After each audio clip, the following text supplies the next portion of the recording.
مادی حالات میں گزر رہے ہوتے ہیں، نفسا نفسی کا عالم اور ہماری خواہشات نفس جو ہرس، ہوس، لالچ، حسد اور بغض و کینہ سے ہمارے دل بھرے ہوتے ہیں، ایسے حالات میں تو ان بزرگوں کا نام لینا بھی میں سمجھتا ہوں حق ادا تو بالکل نہیں ہو سکتا، ہم اس لائق بھی نہیں ہوتے کہ ان کا نام لیا جائے، اس لیے کہ ان کا نام، ان کا کردار، ان کی عظمت اور شان جو ہے وہ لَقَدْ كَانَ لَكُمْ فِي رَسُولِ اللَّهِ أُسْوَةٌ حَسَنَةٌ کی عملی تفسیر نظر آتی ہے۔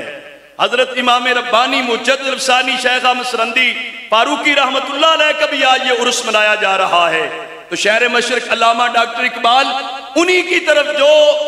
عام انداز میں کہا کہ موج نفس ان کی کے اندر یہ کمال ہوتا ہے کہ صوفی کی موج کے اندر کتنی رحمتیں برکتیں لوگوں کے دلوں کی زندگی وابستہ ہوتی ہے۔ علامہ اقبال مجدد پاک رحمت اللہ علیہ کو اسلامی عقیدت پیش کرتے کہنے لگے، فرماتے ہیں حاضر ہوا میں شیخ مجدد کی لحد پر، وہ خاک زیر پلک ہے مطلع انوار، ہے تو زمین پر مجدد الفسانی کی قبر ہے تو زمین پر آسمان کے نیچے، لیکن انوار و تجلیات کا مطلع ہے، وہاں پہ اللہ کے انوار و تجلیات طلوع ہوتے نظر آتے ہیں۔ علامہ اقبال کہنے لگے جو مجدد الفسانی کی قبر پر خاک کے ذرے ہیں ان کی چمک دیکھ کر آسمان کے ستارے بھی شرمندہ ہو جاتے ہیں۔ فرماتے ہیں گردن نہ جھکی جس کی جہانگیر کے آگے، جس کے نفس گرم سے ہے گرمی احرار، گرمی احرار۔ آج اگر کوئی حریت کی بات کرتا ہے، جماعت جلالیہ پاکستان بھی الحمدللہ، کشمیر جو ہمارے پاکستان کے قریب ترین مسلمان بھائی ہیں، جو کتنے عرصے سے ظلم و ستم کی چکی میں پیسے جا رہے ہیں، ان مظلوم مسلمانوں کی آواز بننے کے لیے، ان کی آزادی اور حریت کے لیے آواز بلند کرنے کے لیے، ان مظلوم مسلمانوں کی جو ہے آواز بننے کے لیے جماعت جلالیہ پاکستان یہ یکجہتی کشمیر کی تقریبات اور محافل کرتی ہے، تو یہ مجددی فیض ہے۔ حضرت مجدد الفسانی رحمت اللہ علیہ آپ جس کے نفس گرم سے ہے گرمی احرار، آج اگر احرار لوگوں کو، حریت اور آزادی کے علم برداروں کو آزادی کا نعرہ بھی آتا ہے تو یہ میرے مجدد الفسانی کی کوششوں کا نتیجہ ہے، اس لیے کہ آپ نے جو اکبر بادشاہ کی الہادی سرگرمیوں کا قلعہ کما کیا اور دو قومی نظریے کی اس خطے میں بنیاد رکھی ہے، جس کے صدقے میں یہ پیارا وطن پاکستان، یہ وطن عزیز پاکستان ہمیں نصیب ہوا، اس نظریے کی بنیاد میرے امام ربانی مجدد الفسانی شیخ احمد سرندی فاروقی رحمت اللہ علیہ نے رکھی تھی۔ فرما دیا تھا، بتا دیا تھا، مسلمان الگ قوم ہے، کافر الگ قوم ہے، مسلمان کا نظریہ اسلام والا ہے، کافر کا نظریہ کفر والا ہے، دونوں کا نظریہ الگ الگ نظریہ ہے، تہذیب و تمدن الگ ہے۔ اگر کشمیر کے مسلمان بھائی طرح طرح کی مشکلات برداشت کر رہے ہیں، طرح طرح کے مصائب و آلام میں ہیں، وہ بھی صرف کلمہ لا الہ الا اللہ محمد رسول اللہ اس مبارک نظریے کی وجہ سے آج ان پہ اتنے مظالم ڈھائے جا رہے ہیں۔ ہمارا بھی فرض بنتا ہے ان کی ہم جو ہے آزادی کے لیے دعا کریں، ان کے ساتھ اظہار یکجہتی کریں، تو یہ صوفیزم ہے، صوفیاء کرام کا یہ پیغام ہے۔ صوفیاء کرام میں کتنا بڑا نام ہے، حضرت غوث اعظم شیخ عبد القادر جیلانی الحسنی والحسینی رحمہ اللہ کا آپ ارشاد فرماتے ہیں کن مع الحق بلا خلق، اے بندہ خدا اپنے رب سے ایسے تعلق رکھ، اس تعلق میں بندوں کی طرف سے کوئی لالچ نہ آئے، بندوں کی طرف سے کوئی ہرس ہوس نہ ہو، بندوں کا درمیان میں واسطہ ختم کر کے اپنے خالق و مالک کے ساتھ محبت اور رضا والے رشتے میں پرو کر اپنے آپ کو جو بہتر انداز میں اپنے خالق کا بندہ بنا کے رکھ۔ اور اسی طرح حضرت غوث اعظم شیخ عبد القادر جیلانی دوسری بات کرتے ہیں، خالق کے ساتھ تعلق ایسا ہونا چاہیے مخلوق کے درمیان میں واسطے آڑے نہ بنے۔ اگر مخلوق درمیان میں کوئی صوفی آدمی ہو، اللہ والا ہو، وہ تو اللہ سے ملا دیتا ہے نا،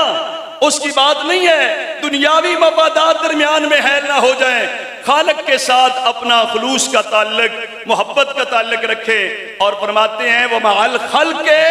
بِلَا نَفْسِ، صرف خالق سے پیار نہیں، خالق کی مخلوق کے ساتھ بھی پیار کریں، خالق کی مخلوق کے ساتھ بھی پیار کریں۔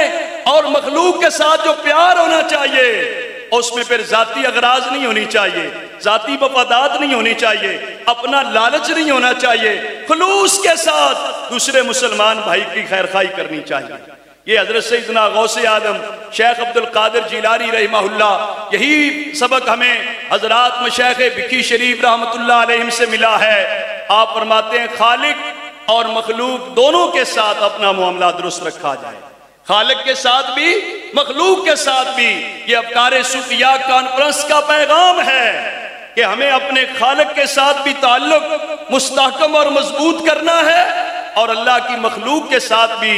خلوص کے ساتھ اپنا تعلق قائم کرنا ہے۔ اگر ہم ایسی زندگی بسر کریں گے تو وہ زندگی کامیاب زندگی کہلائے گی، وہ مرنے کے بعد قبر اور آخرت میں بھی کام آئے گی۔ بہرحال انہی صوفیاء کرام کے تذکرے الحمدللہ جماعت جلالیہ پاکستان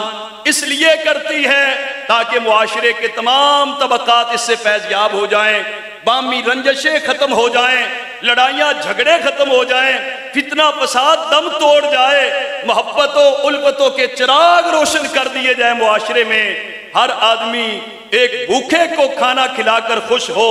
گرے ہوئے کو اٹھا کر خوش ہو۔ یہ افکار صوفیاء کانفرنس کا میں سمجھتا ہوں جو ہے وہ پیغام ہے کہ فکر صوفی جو ہے یہ خدمت انسانیت کا نام ہے، انسانیت کی فلاح و بہبود کا نام ہے۔ یقین جانیں کہ بلا حضرت صاحب دامت برکاتہم العالیہ کو رب تعالیٰ نے جن اپنی خاص نوازشوں سے نوازا،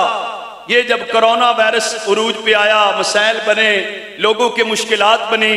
لاہور جو مزدور طبقہ کے روزگار کے اندر کتنا بڑا فرق آیا، لوگوں کے لیے کھانا کھانا مشکل ہو گیا، اتنے حالات تنگ پڑ گئے۔ میرے قبلہ حضرت صاحب نے درگاہ مقدسہ بکھی شریف پہ صرف لوگوں کو بلا کر کھانا تیار کر کے نہیں کھلایا، آپ نے ہزاروں کی تعداد میں افراد کے لیے پورا مہینہ رمضان شریف کا لنگر تیار کرتے، کتنے تندور چلتے، صبح سے لے کر عصر مغرب تک چلتے رہتے، ہزاروں لوگوں کے لیے راشن لنگر تیار ہوتا، لوگ آتے گھروں سے بڑے بڑے برتن لے کر قبلہ حضرت صاحب کی زیر سایہ اور آپ کی نگرانی میں وہ لنگر دے دیا جاتا، لوگ اپنے گھروں میں لے جاتے، ایک نہ کھاتا، گھر کے سارے افراد کھاتے، پڑوسی کھاتے، مہمان کھا لیتا۔